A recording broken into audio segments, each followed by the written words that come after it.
नमस्कार सभी बच्चों का स्वागत है मेरे YouTube चैनल आनंद टीचिंग एकेडमी पर। आज की जो वीडियो है ये video BA 5th same political science जिनके पास ये सब्जेक्ट है उनका जो पेपर नंबर फर्स्ट है जो कि आपका है तुलनात्मक शासन एवं राजनीति। इसकी जो पहली यूनिट है तुलनात्मक राजनीति, उसका अभिप्राय, उसकी प्रकृति, क्षेत्र और तुलनात्मक अध्ययन की जो उपयोगिता है उसके बारे में आज हम डिस्कस करेंगे। आज इसके पूरे नोट्स दूंगा मैं और इम्पोर्टेंट क्वेश्चन भी बताऊंगा कौन कौन से इसमें इम्पोर्टेंट क्वेश्चन हो सकते हैं। तो बढ़ते हैं अपने क्वेश्चन और यूनिट नंबर फर्स्ट का जो एक्सप्लेनेशन है उसकी। तो यहाँ आपको दिखाई दे रहा होगा तुलनात्मक राजनीति, इसका अर्थ एवं परिभाषाएं। तो एक तो हमें इसका अर्थ जानना है, दूसरा इसकी एक परिभाषा को भी हमें तैयार करना है। कम से कम एक परिभाषा तो हमें पता हो कि इसकी परिभाषा होती क्या है। तो तुलनात्मक जो राजनीति है इसका जो मीनिंग है या इसका जो अर्थ है, सबसे पहले हम उसको पढ़ते हैं। आधुनिक राजनीति शास्त्रियों का यह दावा है कि उन्होंने राजनीतिक प्रक्रिया के सिद्धांत व प्रतिमान निर्माण की ओर प्रथम चरण के रूप में राजनीतिक विश्लेषण की न्यूनतम अवधारणाओं के सुझाव प्रस्तुत किए। इनकी मान्यता है कि राज्य की अवधारणा विश्लेषण के एक उपकरण के रूप में उन राजनीतिक व्यवस्थाओं की तुलना व उपयोगी अध्ययन करने में विशेष सहायक नहीं है जिसमें आकार, संगठन, संस्थाओं व संस्कृति की आधारभूत भिन्नताएं हों। इसलिए राजनीति विज्ञान में वर्षों से प्रचलित परंपराओं, अवधारणाओं जैसे राज्य, सरकार, कानून व सत्ता के स्थान पर नई अवधारणाओं का प्रयोग अपरिहार्य माना जाने लगा, जिससे राजनीतिक क्रिया की गहराइयों में झांका जा सके। इसलिए समकालीन राजनीतिक वैज्ञानिकों द्वारा राजनीतिक अध्ययन में राजनीतिक व्यवस्था, राजनीतिक संस्कृति, राजनीतिक संरचना एवं राजनीतिक विकास आदि नई अवधारणाओं का प्रयोग किया जाने लगा। तो इन नई अवधारणाओं में राजनीतिक व्यवस्था को बुनियादी अवधारणा माना जाने लगा। इस राजनीतिक व्यवस्था से संबंधित प्रक्रिया के विभिन्न स्तरों पर तुलनात्मक अध्ययन के आधार पर राजनीतिक व्यवहार संबंधी सिद्धांत निर्माण के लक्ष्य में युक्त शास्त्र को तुलनात्मक राजनीति कहा गया। यानी कि तुलनात्मक राजनीति का जो संबंध है, अगर मैं अपने शब्दों में कहूँ तो अगर आप दो देशों की जो राजनीतिक व्यवस्था है उसके जो राजनीतिक संस्थान हैं उनका अगर आप तुलना करते हैं तो इसी को तुलनात्मक राजनीति कहा जाता है। यानी कि अगर दो देश या दो से अधिक देशों के बीच की जो राजनीतिक संस्थाएं हैं, जो उनकी संरचना है, जो उनकी राजनीतिक व्यवस्था है, अगर आप उसका तुलनात्मक अध्ययन करते हैं तो उसी को हम तुलनात्मक राजनीति बोलते हैं। इसमें किसी एक की परिभाषा आपको तैयार करनी है, तो ये बहुत सारे की हैं। जैसे मैं एक आपको बता दूं, G.K. रॉबर्ट्स के अनुसार जो है उन्होंने जो उसकी परिभाषा लिखी है वो क्या है, तुलनात्मक राजनीति वृहत यानी कि बहुत बड़े स्तर पर क्षेत्र पर संकेतक है जिसमें तुलनात्मक सरकारों और गैर शासकीय कबीलों, संप्रदायों व गैर राजकीय संगठनों की राजनीति का भी अध्ययन किया जाता है। यानी कि जब हम बात करते हैं राजनीति की, तो राजनीति का जो मतलब है वो सीधा सीधा है कि आप देश की राज्य व्यवस्था की बात कर रहे हैं, उस देश का जो किस तरह से संचालन हो रहा है, उस देश में किस तरह की सरकार है, इस सब का हम अध्ययन करते हैं। पर जब तुलनात्मक राजनीति की बात आती है तो हम किन्हीं दो सरकारों के बीच में या किन्हीं दो देशों की तुलनात्मक राजनीतिक व्यवस्था, संरचना, वहाँ के राजनीतिक संगठन, उन सब का तुलनात्मक अध्ययन करते हैं। तो किसी एक की डेफिनेशन आपको तैयार करनी थी, तो मैंने एक तो पढ़ दी है, आप और भी देख सकते हैं। इसके बाद हम इसकी प्रकृति की पर बात करते हैं कि जो तुलनात्मक राजनीति है इसकी प्रकृति कैसी है, क्या ये आर्ट है या साइंस है कि हम इसको पढ़ते हैं। तो इसकी जो प्रकृति है उसका जो हम किस शब्दों में इसको हम कर सकते हैं तैयार। तो जो तुलनात्मक राजनीति है इसकी जो प्रकृति है, इसके बारे में जो वुड साहब ने क्या कहा था वो मैं बता रहा हूँ। इस क्षेत्र के नामकरण में तुलनात्मक शब्द के प्रयोग करने का एकमात्र कारण यह था कि यह इस बात पर बल दिया जाए कि क्षेत्र की राजनीतिक विज्ञानों के प्रति जो जिम्मेदारी है उसके अनुसार विश्व में विद्यमान राजनीतिक व्यवस्थाओं का राजनीतिक विज्ञान में सिद्धांत निर्माण और परीक्षण की सामान्य खोज में तुलना के लिए इकाइयों के तौर पर स्वीकार किया जाए। यानी कि जो आपका राजनीति जो विज्ञान है, तुलनात्मक जो उसकी प्रकृति है वो विज्ञान की अनुसार उन्होंने बताई है कि उसकी जो प्रकृति है वो विज्ञान, जैसे आप साइंस का अध्ययन करते हैं तो आपको जो सब्जेक्ट जो मिलते हैं वो साइंस के मिलते हैं, तो इसी तरह जो आप जब राजनीति पढ़ रहे हैं तो ये आर्ट है, पर इसकी जो अध्ययन करते हैं जो उसकी प्रकृति है वो विज्ञान की तरह है, क्योंकि इसमें भी जो आप नए नए तथ्यों की खोज करते हैं तो उसके लिए आप जो है परीक्षण कर रहे हैं, जैसे आप साइंस में परीक्षण करते हैं। और इसकी जो तुलनात्मक राजनीति की जो प्रकृति है उसके जो विज्ञान के संबंध में जो प्रस्तुत करे गए हैं तथ्य, उसमें देख लीजिए क्या क्या दे रखे हैं उन्होंने। जो तुलनात्मक राजनीति है वो पश्चिमी और गैर पश्चिमी और साम्यवादी देशों के संस्थाओं का तुलनात्मक विश्लेषण, यानी कि जब तुलनात्मक राजनीति पढ़ते हैं तो वहाँ पर आप उन देशों की जो संस्थाएं हैं, जो राजनीतिक संस्थाएं हैं, उनका तुलनात्मक विश्लेषण करते हैं। दूसरा जो है तुलनात्मक राजनीति विविध राजनीतिक संरचनाओं के साथ साथ अराजनीतिक संरचनाओं और उनके प्रभाव का भी अध्ययन है। तुलनात्मक राजनीति में राजनीतिक संस्थाओं की अपेक्षा मानव स्वभाव और उसकी परिस्थितियों तथा उसके व्यवहार के अध्ययन को अधिक महत्व दिया जाता है। तुलनात्मक राजनीति में राजनीतिक कार्यकलाप, राजनीतिक प्रक्रिया और राजनीतिक सत्ता का अध्ययन किया जाता है। विभिन्न राजनीतिक प्रणालियों के मूल में तुलना की जाती है। तो उपयुक्त तथ्यों के बावजूद इसकी प्रकृति के बारे में विद्वानों में मतभेद है। मुख्य रूप से इसकी प्रकृति के संबंध में दो दृष्टिकोण पाए गए जाते हैं। तो जो अभी भी इसमें जो है कुछ मतभेद हैं, क्योंकि उन्होंने ऊपर उसका स्पष्टीकरण कर दिया है, पर जो मतभेद हैं वो है आपका जो तुलनात्मक राजनीति है उसको लंबात्मक तुलना मानते हैं वो, यानी कि तुलनात्मक राजनीति अम्रातनीय तुलना। तो ये तो इम्पोर्टेंट इतना नहीं है, वैसे मैंने इसकी प्रकृति का थोड़ा थोड़ा सुधा आपको डिस्कस कर दिया है।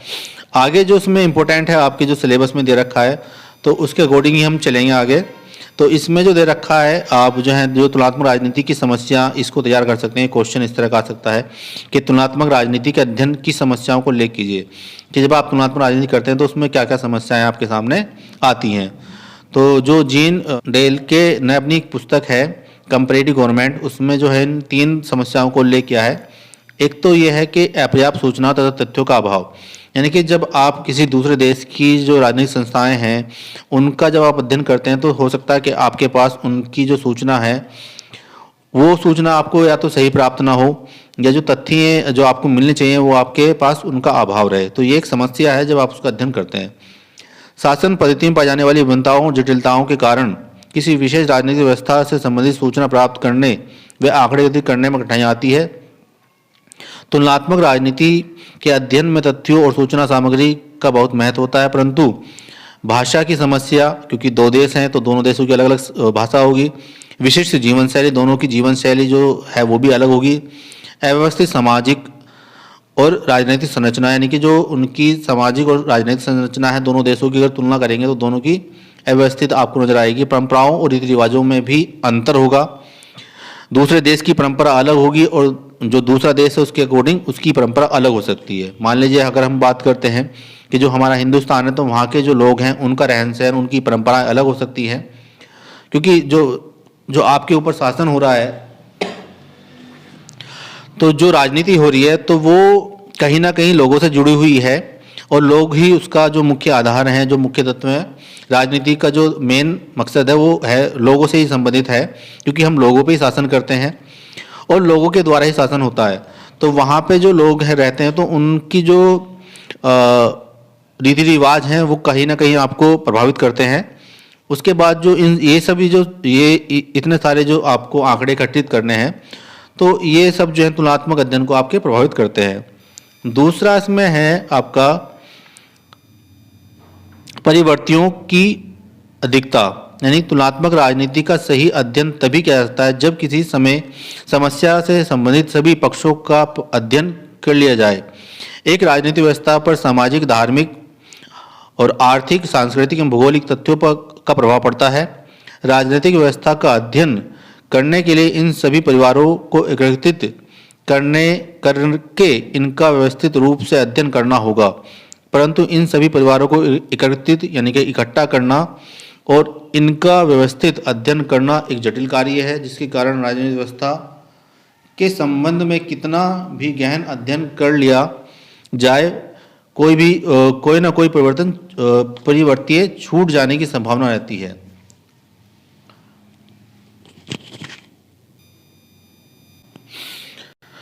तो जब आप जो भी वहाँ के जो लोगों के सामाजिक संरचना है या आर्थिक जो उनका रहन सहन है किस तरह से है, उनका धार्मिक मान्यताएं क्या हैं, उनकी संस्कृति क्या है, तो ये सारे के सारे जो उसके तथ्य हैं तुलनात्मक राजनीति में जो काम आने वाले तथ्य हैं, तो इनमें जो है कुछ ना कुछ छूटने की संभावना रहती है। तो ये भी एक क्या है, इसका तुलनात्मक राजनीति में ये भी एक समस्या उत्पन्न करता है। उसके बाद नियम और प्रतिमान और व्यवहार में संबंध, यानी कि तुलनात्मक राजनीति में एक समस्या नियमों, प्रतिमानों और व्यवहारों से संबंधित भी होती है।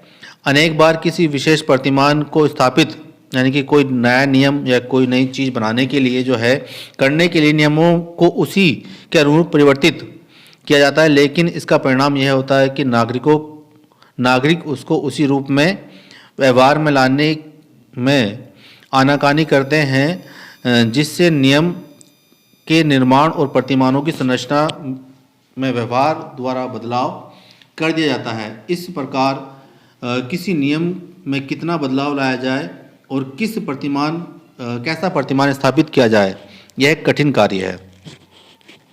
तो ये सारी की सारी समस्याएं जो हैं ये सामने आती हैं जब आप तुलनात्मक राजनीति की। इसमें और भी कुछ है, जैसे कि मूल्य तथा व्यवहार के पारस्परिक संबंधों की समस्या है।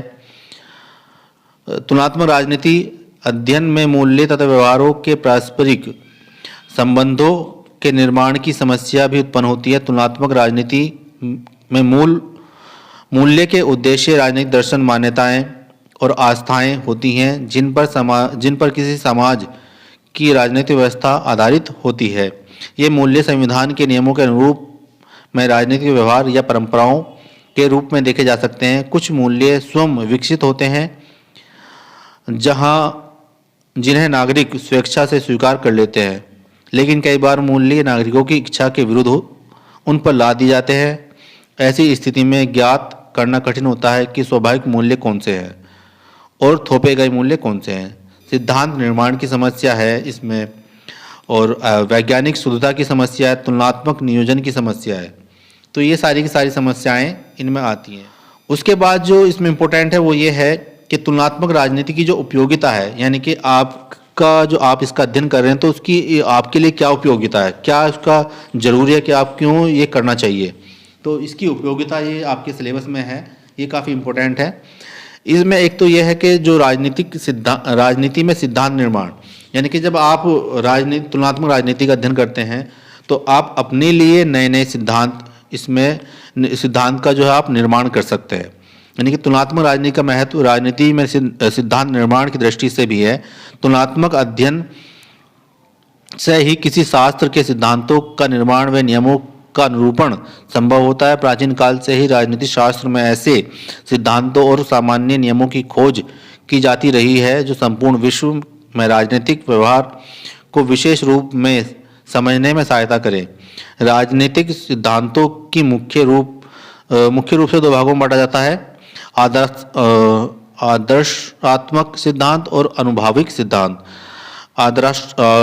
आदर्शात्मक सिद्धांत में राजनीतिक व्यवस्थाओं के बारे में कई बार कल्पना कर ली जाती है और बाद में उस कल्पना को रचनात्मक रूप दिया जाता है, जबकि अनुभाविक सिद्धांतों में राजनीतिक व्यवहार के वास्तविक तथ्यों को समझकर सिद्धांतों के निर्माण का प्रयत्न किया जाता है। यानी कि जब आप नए नए सिद्धांत बना रहे हैं तो उन सिद्धांतों को बनाने के लिए दो तरह के सिद्धांत बनते हैं, एक तो आदर्शात्मक सिद्धांत है और दूसरा अनुभाविक सिद्धांत।